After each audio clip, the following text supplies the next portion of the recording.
எவ்வளவு ஹெல்த் கான்சியஸோடு இருந்தாலும் உங்கள் வீட்டில் யாராவது ஒருத்தருக்காது அடிக்கடிக்கு ஹெல்த் ரிலேட்டடாக இஷ்யூ வந்துட்டு போயிட்டே இருக்கா. ஸோ இதற்கான ஒரு சொல்யூஷனை சித்தர்களுக்கெல்லாம் சித்தரான அகஸ்திய முனிவர் அழகாக சொல்லிட்டு போயிருக்காரு.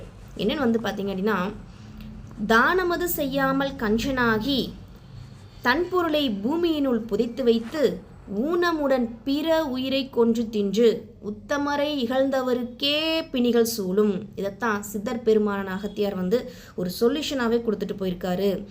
கர்ம வினைகள் சொல்லக்கூடிய பல நோய்கள் இருக்குது. கர்ம வினைகளால் வரக்கூடிய நோய்களுக்கு எவ்வளவு அரும் பெரும் மருந்துகள் நம்ம எடுத்துக்கிட்டாலும் அதற்கு முக்கியமாக ஈக்குவலாக நமக்கு ஹெல்ப் பண்ணி நம்ம கூட நிற்கக்கூடியது அப்படிங்கிறது நம்ம பண்ணக்கூடிய தான தர்மங்கள் மட்டுமே.